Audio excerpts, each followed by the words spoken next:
En el libro del Apocalipsis se contienen 7 misterios, y la comprensión total de todo este libro depende en gran medida de su revelación. Estos misterios no son nada casual ni oculto, no representan signos secretos ni símbolos incomprensibles. Al contrario, sirven como el marco de todo el libro, esa base estructural que organiza cada visión, cada sello, cada profecía y cada evento final descrito en el texto. Estos 7 misterios ayudan a entender por qué el Apocalipsis comienza con un libro que no puede ser abierto.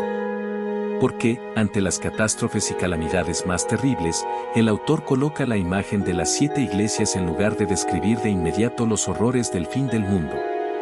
Porque los 4 jinetes del Apocalipsis solo actúan con la autorización divina. Porque 2 testigos representan la fuerza profética. Porque la mujer y el dragón revelan la guerra oculta por el destino de la humanidad. Porque la señal que aparece al final no se limita a un simple número, sino que posee un significado más profundo. Y porque el reino milenario es una etapa fundamental antes del destino final. Al entender estos 7 misterios, todo en el libro comienza a tener sentido. Deja de parecer fragmentado, confuso o enigmático, y se transforma en un mensaje claro, profundo y espléndidamente organizado. Hoy analizaremos suavemente cada uno de estos 7 misterios para entender que la revelación es una narración mucho más lógica, espiritual e instructiva de lo que parece a simple vista. El primer misterio es el libro sellado, que nadie podía abrir. Cuando comienzan las revelaciones, estas se muestran por primera vez ante los ojos de Juan, y en ese momento el texto no pasa inmediatamente a la descripción de las plagas, monstruos o catástrofes. Lo primero que aparece en la visión es una escena completamente diferente a la que generalmente se asocia con el Apocalipsis. No es una escena de destrucción o caos. Al contrario, ante nosotros se despliega una imagen de silencio, tensión cósmica, una inquietud interior, casi invisible. Juan describe el trono en los cielos, una ventana asombrosa e inalcanzable al mundo divino, rodeada de seres que resulta difícil imaginar o comparar con algo terrenal. La atmósfera parece viva y cambiante, donde la luz, los sonidos y el movimiento adquieren una cualidad especial, casi orgánica. Precisamente en ese espacio sagrado aparece uno de los elementos clave de todo el libro, el rollo, grabado en su interior y exterior, y sellado con 7 sellos. Este rollo sostiene en su mano la esencia que gobierna el trono. Este rollo no es simplemente simbolismo ni un documento misterioso. En el contexto bíblico, significa un acto oficial o un registro que fija la decisión final de Dios respecto al destino del mundo. En la antigua tradición oriental, estos rollos sellados se utilizaban para documentos jurídicos, mandamientos reales importantes o contratos esenciales que contenían información clave. Lo que está escondido dentro de este libro es el plan definitivo para cumplir la voluntad de Dios respecto a la historia. Cuando un ángel pregunta en voz alta, ¿quién es digno de abrir el libro y de romper sus sellos?, no plantea simplemente quién es capaz físicamente de hacerlo, sino quién posee la dignidad moral y espiritual para acceder a ese documento determinante. Quien pueda asumir la responsabilidad de llevar a cabo el plan divino. La respuesta a esa pregunta resulta ser muy inesperada. Ningún ángel, ningún ser espiritual, ningún líder humano, ni nadie que viva en el cielo, en la tierra o debajo de ella, afirma estar preparado o ser digno de tomar el libro. Nadie encuentra un representante en ese sentido. Por eso Juan comienza a llorar, no porque tenga miedo del fin de los tiempos, sino porque la ausencia de la persona adecuada para abrir el rollo significa que el curso de la historia está en pausa. No hay cambios, el destino permanece incierto, la justicia no se restablece y el desarrollo de los acontecimientos queda bloqueado. Este momento ilumina un secreto fundamental: sin alguien que pueda abrir el rollo y cumplir con el plan divino, todo avance en la historia será imposible y el destino de toda la creación quedará en estancamiento. Aquí nace el primer secreto oculto del Apocalipsis, que ayuda a entender su sentido profundo. Contrariamente a muchas ideas que presentan el Apocalipsis como un evento que comienza con el juicio final o una gran catástrofe, la verdad reside en otra parte, inicia en un estado de incertidumbre y sin salida. No desde la destrucción, sino desde cómo las personas buscan a quien pueda guiarlas y conducirlas por el camino del futuro. Este momento es decisivo, pues es entonces cuando surge una solución inesperada que revela el plan principal. A uno de los ancianos le comunican que en realidad existe alguien, el Señor espiritual, el león de la tribu de Judá, que tiene la fuerza y la dignidad para restablecer el orden. Pero al mirarlo, el ser humano no ve a un león poderoso, sino a una criatura extraña. Es un cordero que parecía haber sido sacrificado, pero que, contra todo pronóstico, vive. Esta imagen compleja está cargada de un profundo significado.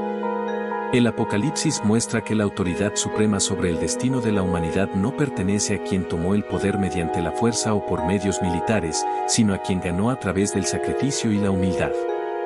La posibilidad de abrir el libro sagrado, que simboliza el destino del mundo, no surge del miedo ni de la presión, sino del rescate y la redención. Ahí radica el secreto original. A pesar de la percepción común de que el Apocalipsis relata el caos y la destrucción, en su esencia hay otra realidad.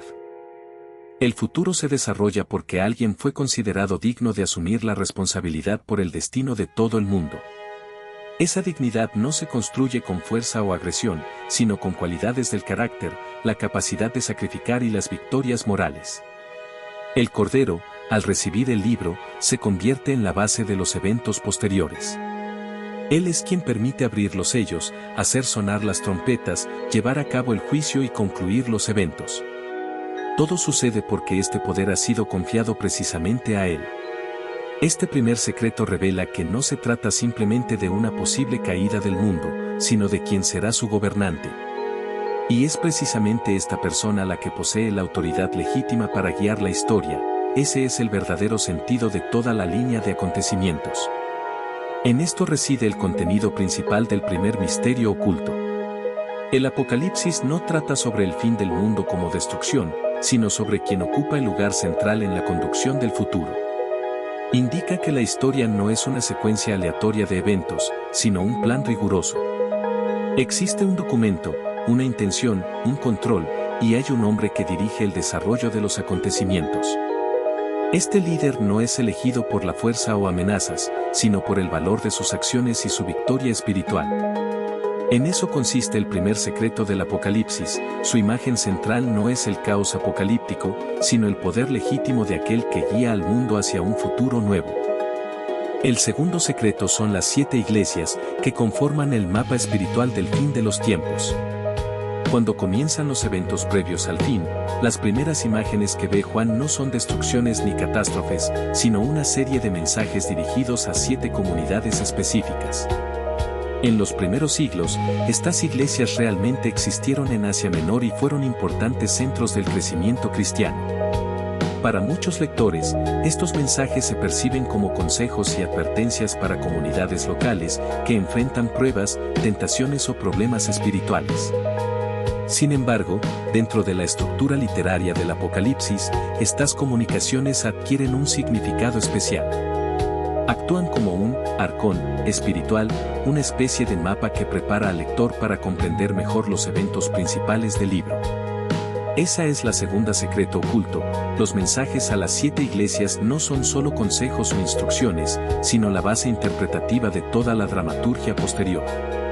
El alto significado consiste en que las imágenes posteriores, sellos, trompetas, juicios, solo se comprenden plenamente a la luz de que cada uno de estos mensajes refleja ciertos estados espirituales y morales de los primeros cristianos.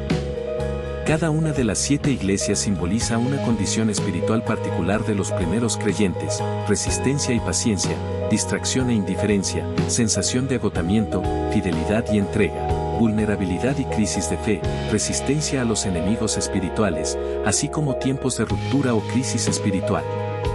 En definitiva, estos 7 mensajes conforman un retrato espiritual de las comunidades cristianas primitivas, cada una enfrentándose a sus pruebas y buscando su renovación espiritual. Por eso, no solo fueron creados para las iglesias concretas de hace 2000 años, sino que representan un esquema sagrado y multifacético del mundo interior humano en el umbral de los eventos finales. Así, la importancia de estos mensajes radica en que ayudan a entender los aspectos ocultos del significado del Apocalipsis y sirven como sus llaves, revelando la lógica interna de los eventos venideros. Este aspecto cartográfico espiritual muestra que la historia y el fin del mundo no deben confundirse con un caos aleatorio de destrucción, sino que son el resultado del estado espiritual, la lucha interior y la resistencia moral de las personas y de toda la humanidad.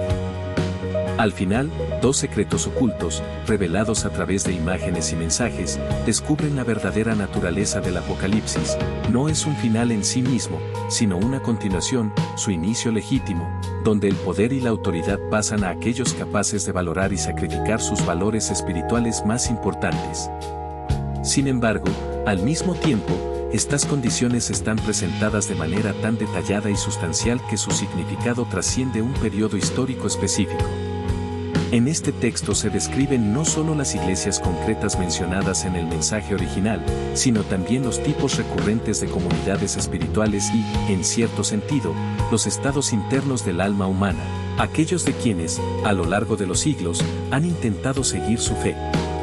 Es precisamente esta idea la que otorga a las cartas una profundidad tan simbólica, se transforman de simples mensajes en algo mucho más importante y universal, en una reflexión sobre el destino espiritual humano.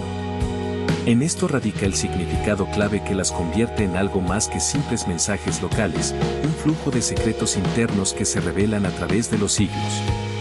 El Apocalipsis comienza mostrando cómo, incluso estando dentro de la fe, la persona reacciona ante un mundo cambiante y a veces incomprensible para ella. Este revela que, antes de una gran batalla entre el bien y el mal, no solo existe un enfrentamiento externo de fuerzas, sino también una lucha interna, un estado de conciencia que cambia constantemente, oscilando entre la devoción y la apatía, la valentía y el miedo, la determinación y el indiferentismo. En estos estados se esconde el segundo, profundo secreto contenido en los mensajes.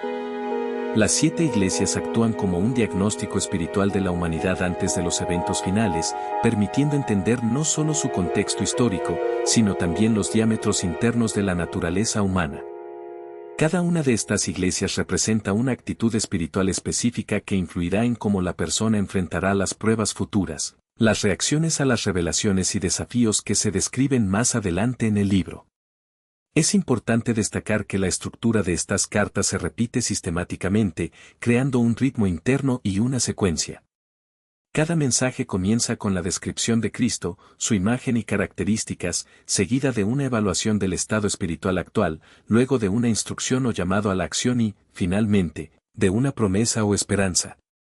Esta estructura crea un modelo literario que ayuda al lector a prepararse para lo que vendrá después. El libro de Apocalipsis parece construirse como una alternancia de revelaciones, evaluaciones y promesas.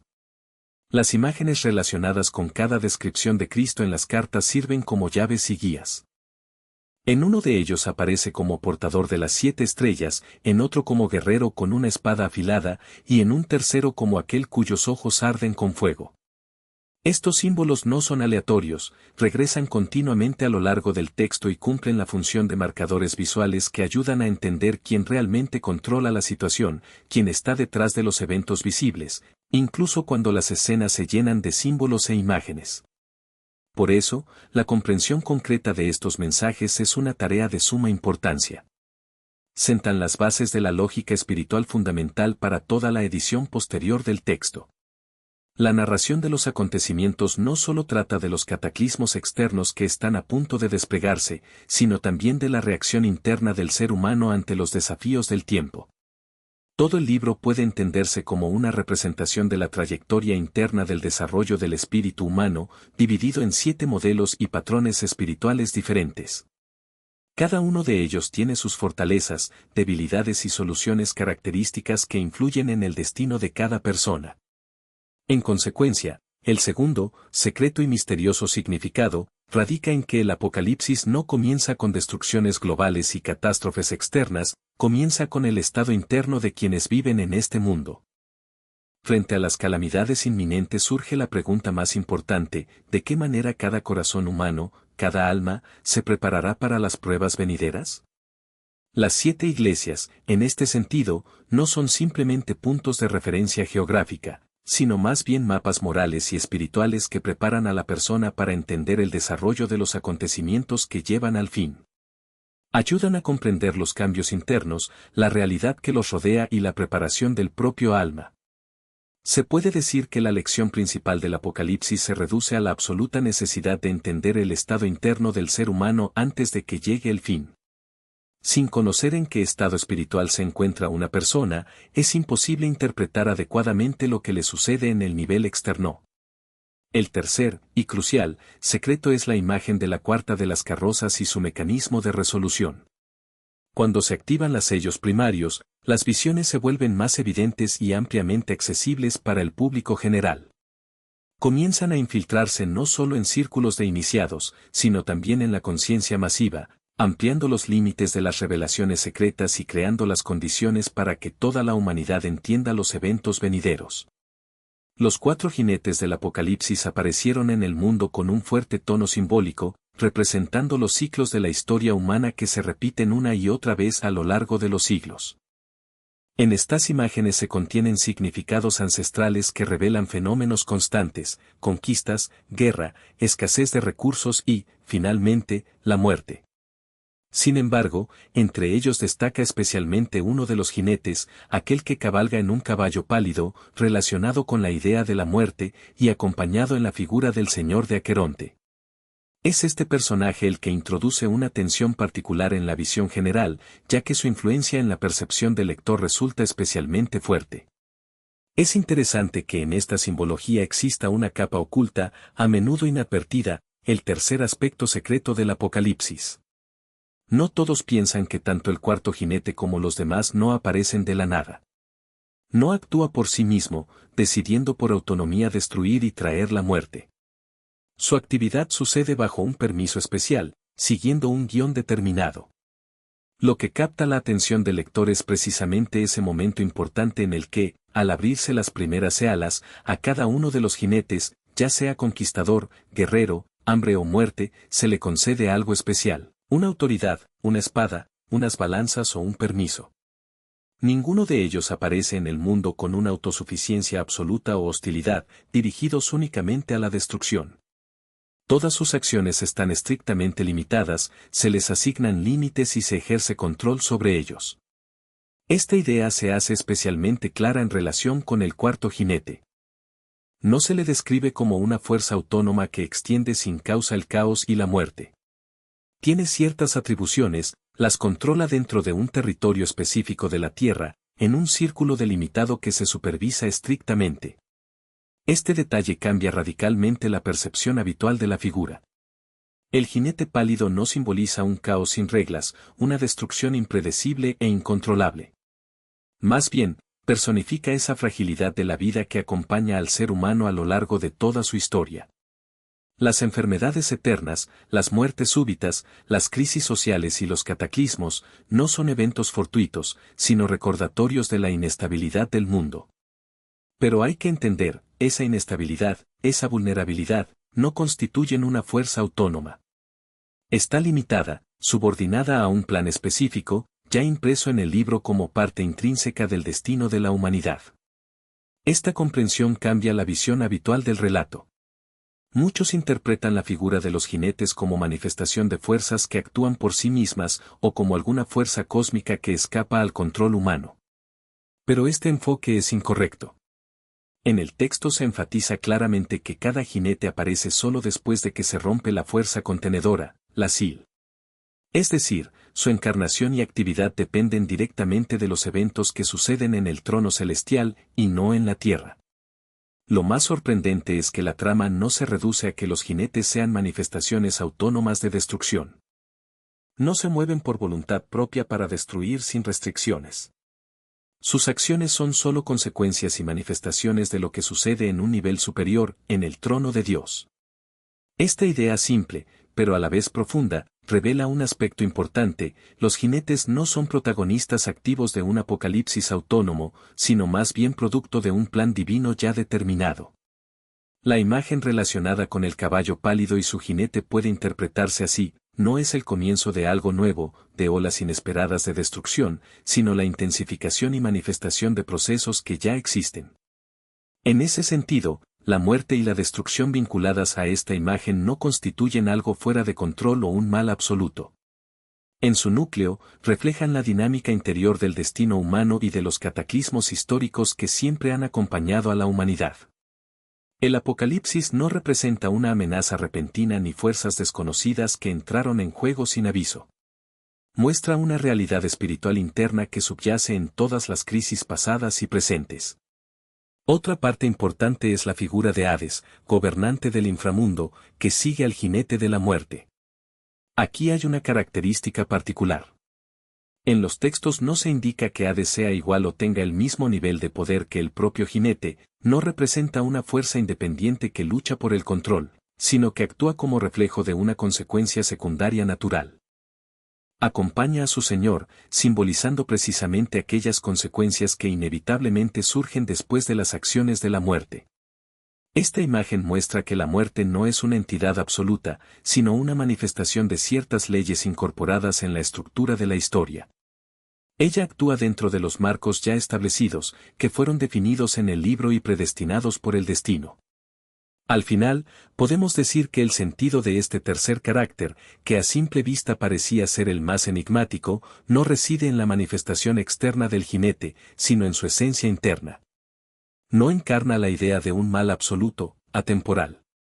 Más bien, es una simbolización que refleja la inevitabilidad y limitación de la mortalidad, así como un sistema interno en el que la muerte es solo una parte del gran plan divino. Esta concepción ayuda a entender que el Apocalipsis no se trata solo de destrucción, sino también de una profunda dinámica espiritual que siempre ha estado presente en la historia de la humanidad y continúa en ella. La muerte en sí misma no gobierna el curso de la narrativa, solo se desplaza dentro de ella, como una parte importante pero inevitable del relato general. Por ello, se puede concluir que el significado de este tercer carácter, que parecía al principio el más misterioso, no radica en su manifestación externa, sino en su esencia interior. No lleva en sí la idea del mal absoluto, fuera del tiempo. Más bien, es una simbología que refleja la inevitabilidad y la limitación de la mortalidad, así como un sistema interno en el que la muerte es solo una parte del gran plan divino. Esta concepción ayuda a comprender que el Apocalipsis no solo trata de destrucción, sino también de una dinámica espiritual profunda que siempre ha estado presente en la historia de la humanidad y sigue integrándose en ella. La muerte en sí misma no dirige el curso de la narrativa, simplemente se desplaza en su interior, como una parte importante, pero inevitable, del conjunto de la historia. De esto se desprende una importante conclusión acerca de la interpretación del significado de lo que está ocurriendo. El Apocalipsis no aparece en la imagen de un caos universal caótico y destructivo, sino que refleja un orden y una estructura mundial que, a pesar del aparente desorden, permanece dentro de un orden estrictamente definido. Incluso cuando parece que todo se derrumba y en la superficie reina el caos, en realidad en ese caos se oculta un orden mucho más profundo. Los cuatro jinetes, incluido el jinete de la muerte, nos recuerdan que los sufrimientos humanos, que aparecen con verdadera fuerza y sentimientos, no son una fuerza independiente capaz de cambiar todo el rumbo del mundo. Actúan como parte de un proceso complejo que revela la vulnerabilidad y fragilidad del mundo, y no como una fuerza autónoma y autosuficiente con voluntad propia. Estas manifestaciones trágicas, por un lado, subrayan la vulnerabilidad, y por otro, sirven como testimonio de que tras la apariencia externa del caos se oculta un control invisible y una planificación deliberada del sentido. El principal misterio, oculto en esta dinámica, es precisamente la tensión entre la imagen visual del aparente desorden y la conceptualización teórica del control invisible, que está incorporado en la estructura misma del relato. La figura del jinete de la muerte simboliza los temores y preocupaciones a los que se enfrenta la humanidad, pero al mismo tiempo el texto literario muestra claramente que todo lo que ocurre no sucede en ruptura con el orden, sino que encaja dentro de ciertos límites, formando parte de un plan más amplio. Estos límites, o restricciones, no son aleatorios ni arbitrarios, sino que están diseñados para ajustarse al esquema general. Por ello, el tercer aspecto misterioso no está relacionado con la figura del jinete verde o con la muerte en sí misma, sino más bien con el sistema de poder y gestión que la historia misma refleja en este contexto. El Apocalipsis no solo muestra lo que pasa en la tierra, sino que también indica quién autoriza, quién permite y quién, en última instancia, dirige cada etapa de este proceso a gran escala. Y la cuarta clave es la imagen de los dos testigos y la lógica de su representación como símbolos. Entre los muchos símbolos que acompañan la escena apocalíptica, la figura de los dos testigos genera la mayor cantidad de interpretaciones y debates. Estos personajes aparecen repentinamente en medio del relato, añadiendo un toque especial de dramatismo y relevancia. Después de realizar su gran ritual y afectar a la tierra, son asesinados, exhibidos y, en el momento más inesperado, resucitan, sorprendiendo a todos los observadores. El misterio aquí no solo radica en quiénes son estos testigos, en su verdadera naturaleza o función, sino también en la forma en que han sido elegidos para su representación. ¿Por qué exactamente así y para qué mostrarlos en este formato? Esta es la cuarta incógnita oculta, que se esconde en su naturaleza doble. Los testigos no se presentan como individuos separados o accidentales, sino como una figura doble que combina funciones de profetas, lo cual se puede rastrear en toda la historia bíblica. Para comprenderlo completamente, es necesario analizar con atención la estructura del texto en la que aparecen. La escena con los dos testigos está insertada en una secuencia determinada de interrupciones narrativas que surgen a lo largo de todo el libro apocalíptico. Estos comentarios y pausas no interrumpen la línea principal, sino que crean capas adicionales de explicación, similares a planos cercanos que revelan matices ocultos sin alterar el ritmo general de la historia. A menudo, en el texto, a los testigos no se les nombra por nombre, sino que se utilizan definiciones simbólicas. Se los compara con dos olivos y dos candeleros que están delante del Señor. Estos símbolos remiten directamente a la profecía bíblica del libro de Zacarías, donde los olivos y los candeleros representan a los mensajeros divinos que intervienen en momentos críticos de la historia para cumplir encargos especiales. Tal elección en su condición de símbolo subraya que la esencia principal de estos testigos no radica en individuos particulares o en sus características personales, sino en su función. Juegan un papel doble: por un lado, proclaman un mensaje divino, por otro, se enfrentan al mundo opresor y oscuro que lo cubre. Esta dualidad, este papel complejo y multifacético, es la clave para entender la esencia del misterio oculto tras la figura de los dos testigos. A lo largo de toda la escritura se observa una tendencia asombrosa: resaltar la veracidad e importancia del mensaje divino mediante una doble confirmación. Esta práctica crea la sensación de que la verdad y la autoridad de la palabra se refuerzan y se verifican mediante dos testigos, dos voces, dos testimonios, como si la misma verdad exigiera esa doble confirmación para ser reconocida. Este principio se ha consolidado en la cultura y en el sistema legal, ya que un testimonio no es solo la declaración de una persona, sino un acto social y jurídico. En las revelaciones, esta estructura se utiliza para expresar algo más que la simple existencia de dos figuras históricas. Muestra que hay un patrón, una regularidad en la forma en que se manifiesta la revelación divina. La verdad profética siempre está representada por una pareja de testigos que actúan simultáneamente. No solo simbolizan individuos específicos, sino también la continuidad de los mensajes y la lucha por conservarlos frente a las fuerzas que buscan silenciar o eclipsar la verdad. Un aspecto importante es cómo estos testigos cumplen su papel. Sus acciones pueden recordarnos episodios clásicos del Antiguo Testamento, como la detención del cielo para que no llueva, la transformación del agua en sangre y las plagas de enfermedades y calamidades que caen sobre la tierra. Tales hechos evocan la memoria de profetas como Elías o Moisés, que simbolizan, respectivamente, la profecía y la ley.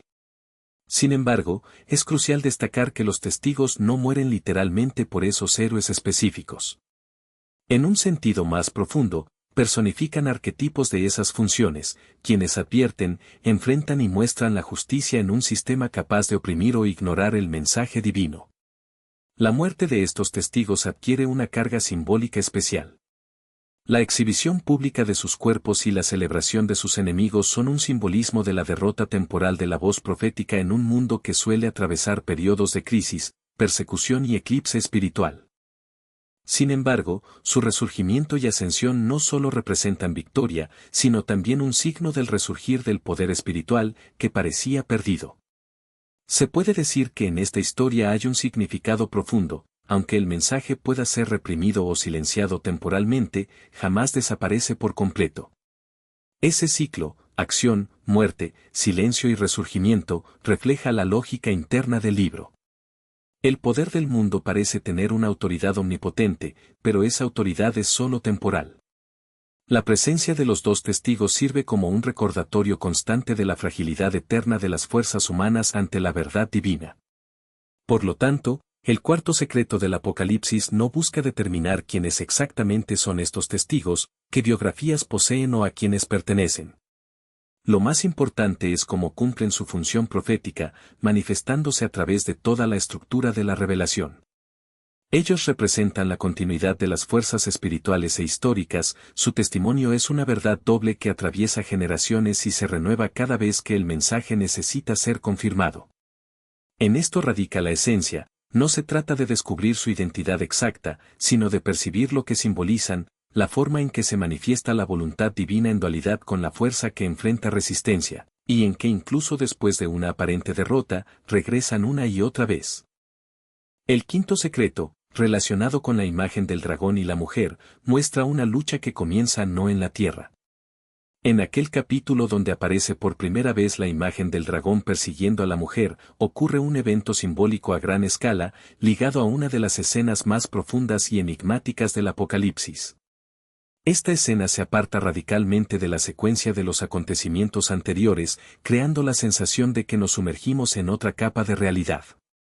Es a través de ella que el autor transmite un mensaje oculto. El mundo de los espíritus y las fuerzas universales se despliegan en un rango mucho más amplio y complejo de lo que parece superficialmente. Allí comienza una lucha que no se limita a la realidad terrenal, sino que penetra en la esencia misma de la lucha espiritual, que continúa más allá del mundo visible. El lector deja de percibir los acontecimientos mundanos o sus consecuencias históricas y entra en un nivel de percepción más profundo, donde empieza a ver no solo sucesos aislados, sino como si se desplegara un vasto teatro cósmico. Este teatro es el precursor, la base y la causa de toda la batalla visible, que finalmente se desarrolla en el firmamento terrestre. Esto es precisamente ese nivel quinto, oculto y misterioso de comprensión, la secreto escondido. El conflicto entre el dragón y la mujer no comienza en la superficie de nuestro planeta ni está directamente relacionado con eventos históricos específicos o naciones humanas. Existe mucho antes, desde el principio de los tiempos, incluso antes de la aparición de la historia humana que podemos observar. El Apocalipsis describe este conflicto como ocurriendo antes incluso de que la humanidad surgiera, una lucha cósmica temprana que marca el tono para todo lo que sucederá después. La imagen representada en el texto, una mujer cubierta por el sol, con la luna bajo sus pies y una corona de 12 estrellas, es un símbolo rico y multifacético.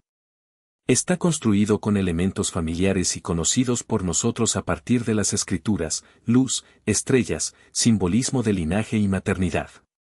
Todo ello crea una imagen de la fuerza suprema y celestial, portadora del orden, la paz y el destino.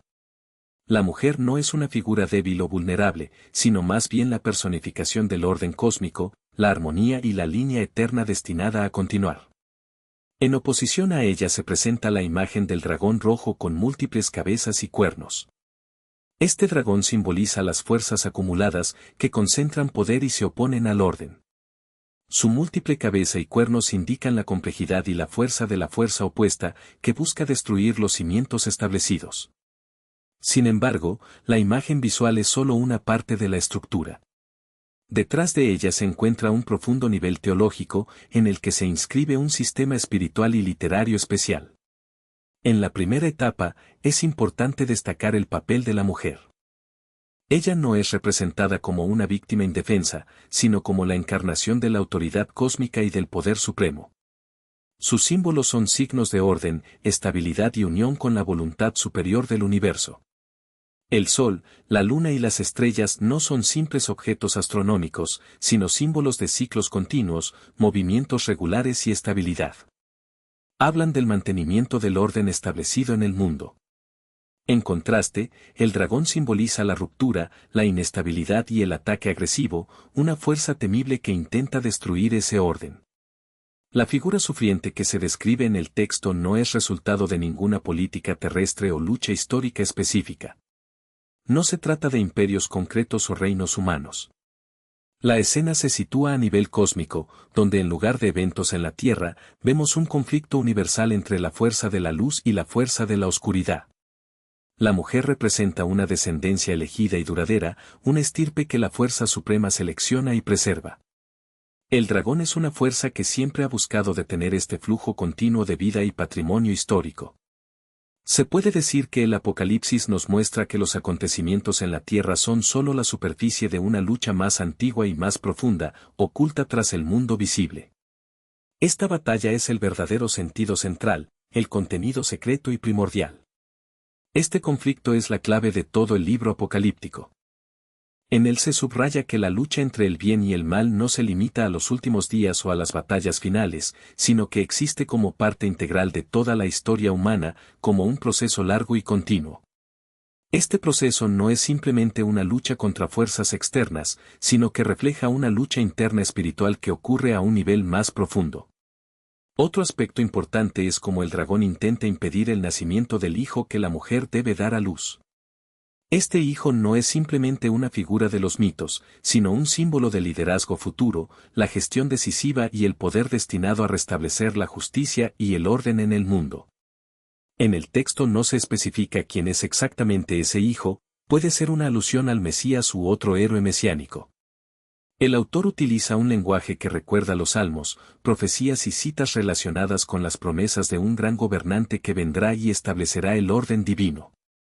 En este conflicto, el dragón actúa como un agente de destrucción, interviniendo en el proceso de nacimiento de un nuevo mundo. Mujer, como si irradiara fuerza y esperanza, mantiene su poder y la continuidad de su linaje, escapando con el bebé hacia un lugar seguro, en el desierto, donde la protegen. Esta imagen no es un símbolo de olvido o desolación, sino más bien una etapa preparatoria. El desierto aquí es un lugar de preparación, purificación y fortalecimiento. Se convierte en un espacio donde se forma un nuevo nivel de desarrollo espiritual, inaccesible e inalcanzable para el enemigo. En última instancia, la escena descrita en el Apocalipsis no termina con un combate final ni una victoria definitiva.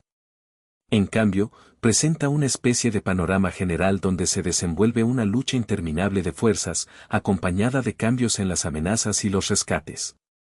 Este conflicto tiene un carácter duradero y multilayer, abarcando generaciones y expresando una división interna entre el deseo de mantener el orden y la voluntad de destruirlo. El desierto donde la mujer encuentra refugio simboliza no un abandono, sino una etapa preparatoria, el tiempo necesario para acumular fuerzas y estar espiritualmente listos para futuras pruebas. Así, en las imágenes apocalípticas se revela la idea de una poderosa lucha espiritual en el mundo, que ha persistido desde tiempos remotos. Esta lucha no solo es una batalla en la superficie de la historia, sino también una pelea por la continuidad espiritual, por mantener el orden supremo, que constantemente está bajo ataque y prueba.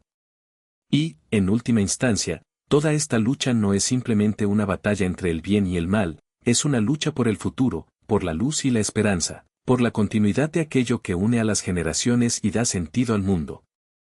Esta imagen, ya presente en otros relatos bíblicos, representa no solo un lugar, sino un profundo aspecto simbólico, el símbolo de refugio, transición y reconstrucción. En diversos relatos, los textos sagrados muestran repetidamente cómo un lugar de protección no solo sirve como refugio de peligros externos, sino también como una transformación interior, una renovación interna. En el contexto de esta simbología, el dragón, decepcionado en sus intentos de impedir el cumplimiento del propósito supremo, cambia de táctica, su ira, anteriormente dirigida a interrumpir el plan divino, se traslada a otras formas de influencia. Esto se evidencia claramente en el texto posterior, donde se subraya que la amenaza cambia de dirección, pero no desaparece por completo. Es la quinta incógnita, que revela un principio importante: para entender el Apocalipsis, la historia humana no puede considerarse en aislamiento, como algo autónomo y autosuficiente. La totalidad de conflictos visibles, guerras, crisis y procesos inestables que parecen en la superficie son solo manifestaciones secundarias de una tensión más profunda y oculta.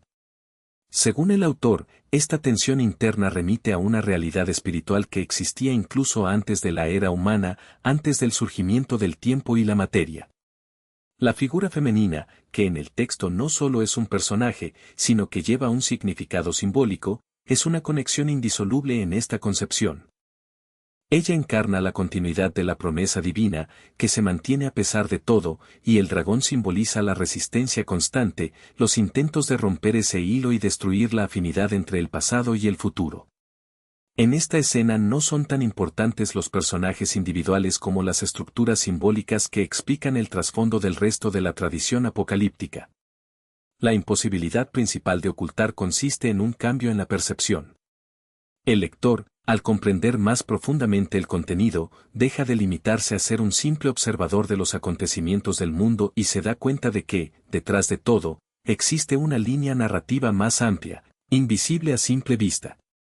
Esta transformación interna en la conciencia ayuda a entender en qué contexto se percibe la persecución, así como las causas del aumento de las represiones o resistencias que se describen más adelante en el texto.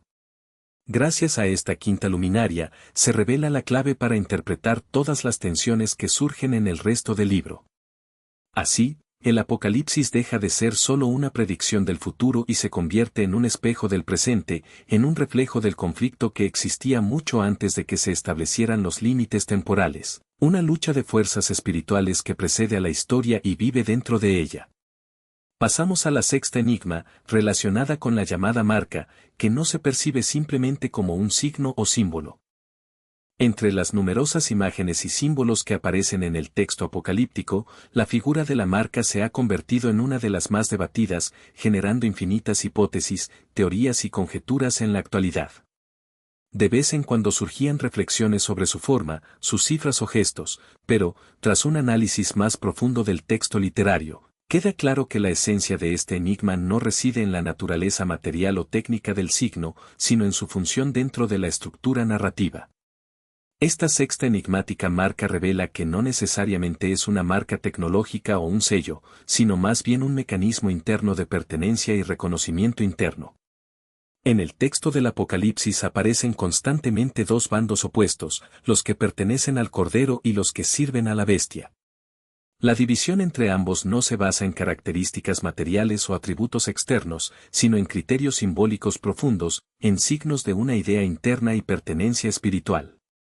Como contraparte de la marca de la bestia, en capítulos anteriores aparece un sello que se impone a los siervos del Cordero, y este sello funciona como una confirmación simbólica de su fe y lealtad. Estos dos signos cumplen la función de antónimos literarios, oponiéndose el uno al otro y resaltando la lucha por la pertenencia espiritual.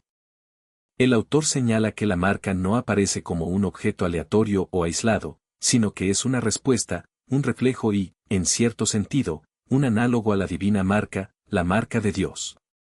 Su significado en otro plano es un mecanismo de identificación que no requiere coacción externa, sino que testimonia sobre la orientación interior del individuo en lo espiritual.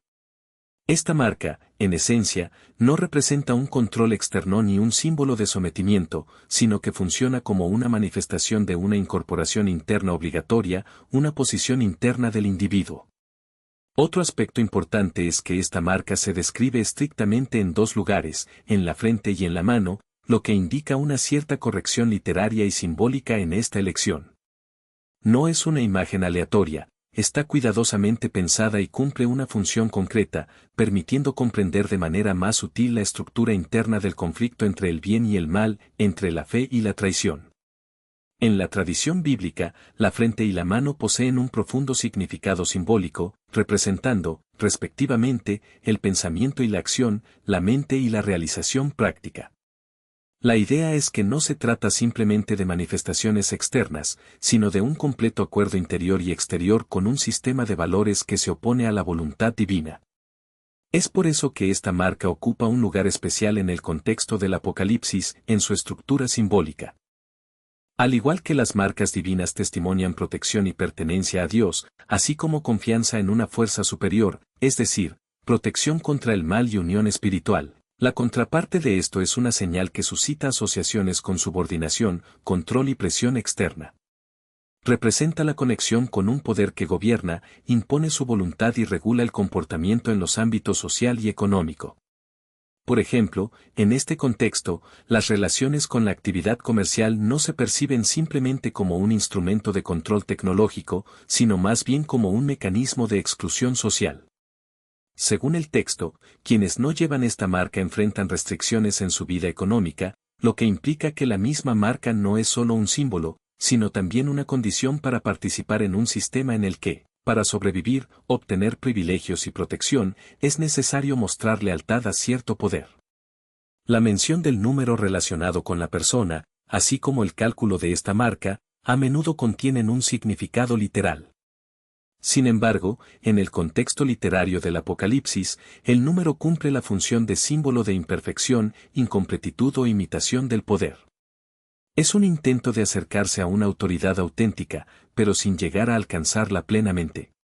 Por lo tanto, el significado principal de la marca no se reduce a un juego numerológico, sino que expresa la aspiración de ocupar un lugar en la autoridad legítima. Esto es la base del sexto sello. Se puede decir que esta marca simboliza no solo un objeto físico, sino un sistema de pertenencia basado en la lealtad. Es una característica distintiva para quienes siguen un modelo de poder que exige una obediencia absoluta para garantizar su protección social y económica. Este mecanismo se manifiesta a lo largo de toda la cadena narrativa del Apocalipsis. No existe como un símbolo aislado, sino que forma parte de un sistema más amplio que incluye propaganda, influencia política, presión cultural y control económico. El Apocalipsis no representa una señal como el inicio de un sistema, sino más bien como el símbolo final de un proceso gradual de alineación y sumisión. Comprender esto hace que la señal no sea simplemente un elemento aislado, sino parte de una lógica compleja de lucha por la lealtad. Toda la crónica del Apocalipsis se concentra en torno a un conflicto central, quién pertenece al Cordero y quién a la Bestia. Y es precisamente la señal, en este contexto, la que actúa como la metáfora literaria definitiva de esa pertenencia. De este modo, el secreto oculto no reside en la forma misma de la señal, sino en lo que ésta simboliza dentro de la estructura narrativa. Se trata de la elección de identidad, respaldada por un sistema que fomenta la obediencia y castiga la insubordinación. Esta concepción contrapone las diferencias, indicando que existe una frontera entre quienes siguen la verdad y quienes ceden ante la presión del poder. De esto se deriva la nueva interpretación del sexto secreto, reevalúa el significado de la señal en el Apocalipsis, no como un simple código, sino como una manifestación de lealtad y participación en un sistema que combate los valores fundamentales del libro. Pasamos al séptimo secreto, vinculado al concepto de milenio y a la última puerta cerrada. El Apocalipsis culmina sus líneas narrativas a través de una serie de escenas alternadas entre estados de cierre y renovación. Dentro de esta serie, destaca especialmente la idea del milenio, no solo por su duración simbólica, miles de años, sino también porque funciona como una especie de intervalo narrativo que recompone la lógica de la narración y predetermina nuevas etapas en el desarrollo de los acontecimientos. Este tiempo se convierte en el llamado milenio, una época en la que no solo se mide el tiempo, sino que representa un punto importante en la estructura de significado del texto, permitiendo reinterpretar todo el sistema de eventos y elevarlo a un nuevo nivel de comprensión. En ese intervalo no solo termina una era antigua, sino que también se prepara el comienzo de una nueva, una renovación entrelazada con la idea de resurgimiento y recuperación definitiva de la justicia. Este periodo se asocia con la conclusión de una fase y el inicio de otra en la que vuelven a activarse los motivos narrativos principales, relacionados con la unión y la superación definitiva del mal. Más que un simple lapso temporal que abarca 1000 años, ese periodo se presenta como una fase especial, claramente delimitada y cuidadosamente vigilada, sujeta a un control riguroso.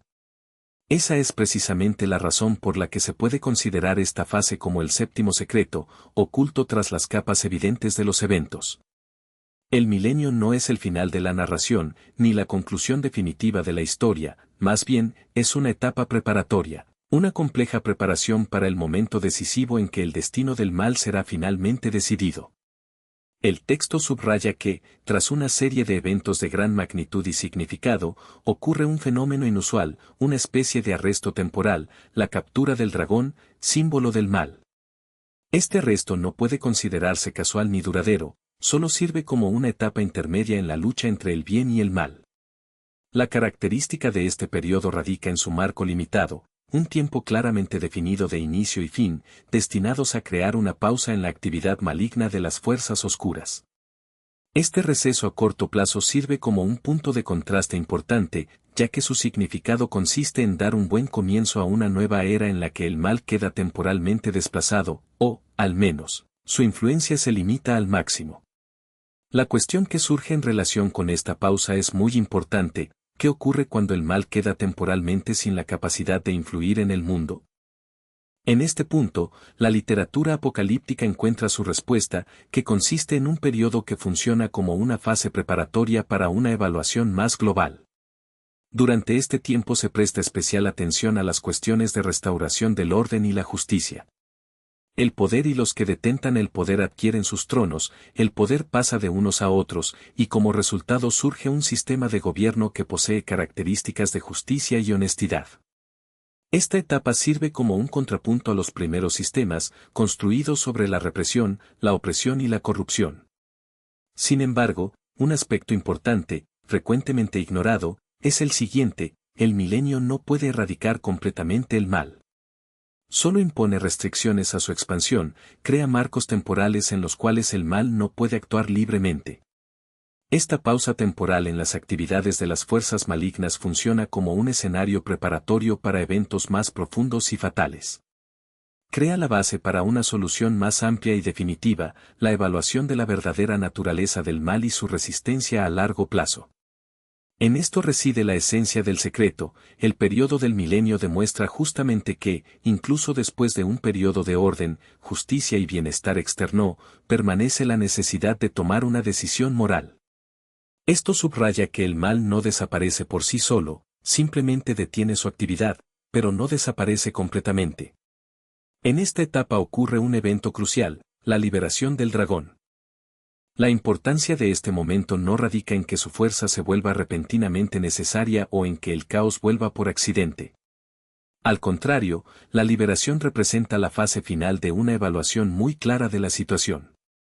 Esta dispersión temporal del mal tiene dos efectos literarios y simbólicos significativos.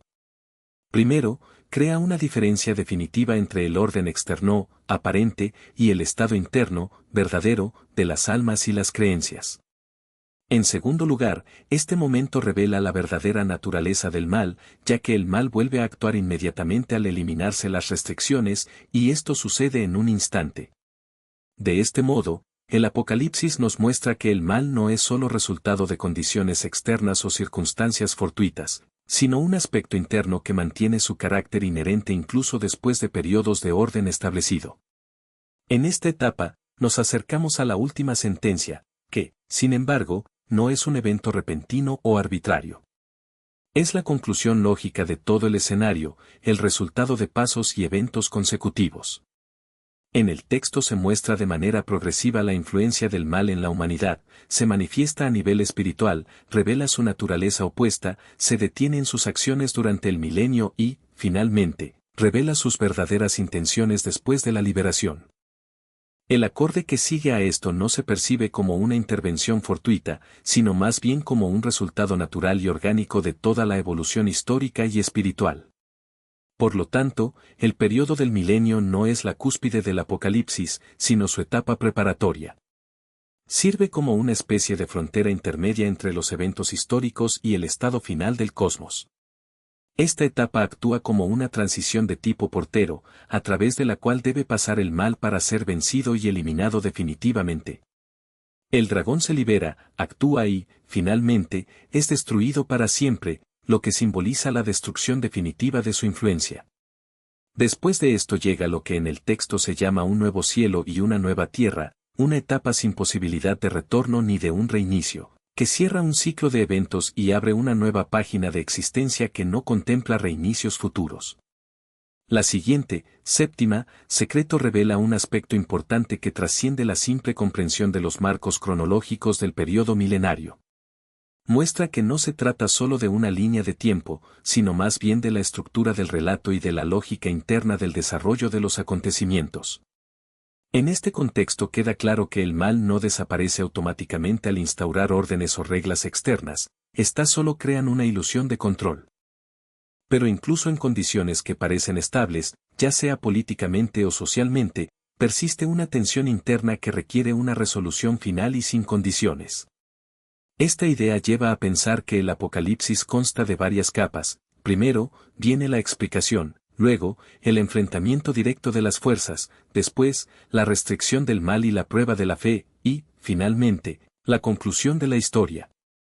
Así es, el periodo milenario es la última puerta antes del desenlace final, un espacio donde se demuestra la diferencia entre los órdenes temporales, condicionales, y la transformación definitiva, absoluta.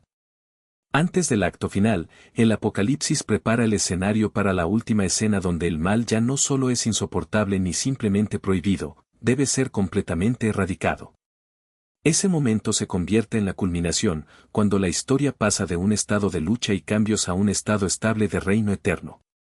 Así, la séptima secreto ayuda a entender que la función del milenio no es solo un periodo intermedio, sino una etapa de transición especial, que sirve como una especie de prueba y preparación para la victoria total y definitiva. Es un bloque de construcción literario en la estructura que nos prepara para la conclusión final del conflicto, iniciado mucho antes de la aparición de la última escena en las páginas del libro. Al unir estos 7 secretos, se puede llegar a una conclusión importante: el Apocalipsis deja de ser solo una predicción del fin del mundo y se convierte en una construcción consciente de todo un plan. Cada visión, cada imagen simbólica y cada conflicto en esta pintura mística apuntan en una misma dirección. El camino hacia el reino de Cristo no es un final accidental de la historia, sino su culminación lógica, hacia la cual siempre ha avanzado. El Apocalipsis no describe caos y destrucción por el simple hecho de destruir. Muestra cómo el mundo se prepara para el último reinado de aquel que venció al mal. Todo el cuadro, en el que se funden estos secretos, revela la verdadera esencia del texto. Es una narración que abarca épocas y direcciones, convergiendo en una sola, el establecimiento definitivo del reino de Cristo. Si este análisis te ayudó a ver el Apocalipsis con mayor claridad y profundidad, es importante entender que todo lo creado aquí no es meramente una historia sobre el fin, sino la construcción de un proyecto completo. Es la trama significativa que une todo lo que fue y lo que será en una línea de desarrollo unificada. Porque cada visión, cada imagen simbólica y cada enfrentamiento en este texto indican en una misma dirección, hacia la conclusión de la historia, hacia el triunfo final del bien. El Apocalipsis no es caos, no es destrucción sin propósito. Es la descripción del fin de la lucha, que prepara al mundo para el reinado final del vencedor, aquel que ya triunfó. Y cuando todos estos secretos se colocan en su lugar, vemos ante nosotros la verdadera naturaleza del texto. Es una narración en la que los siglos se entrelazan, se fusionan en un solo punto, en la afirmación definitiva del reino de Cristo. Si esta explicación te ayudó a entender mejor la magnitud y la profundidad de esta revelación bíblica, no debes detenerte allí. Este material es solo el comienzo del camino para aquellos que buscan comprender las Sagradas Escrituras en toda su plenitud, sin simplificaciones, a través de una explicación clara y llena de imágenes. Sigue atentamente las próximas historias y estudios, porque cada sección, cada profecía y cada secreto de esta serie y las siguientes cobrarán vida ante tus ojos, revelándose cada vez con mayor profundidad. Y espero con ansias nuestro próximo encuentro para seguir explorando las páginas sagradas y descubrir nuevas dimensiones en la comprensión de lo que Dios quiso transmitir a la humanidad a través de la Santa Escritura.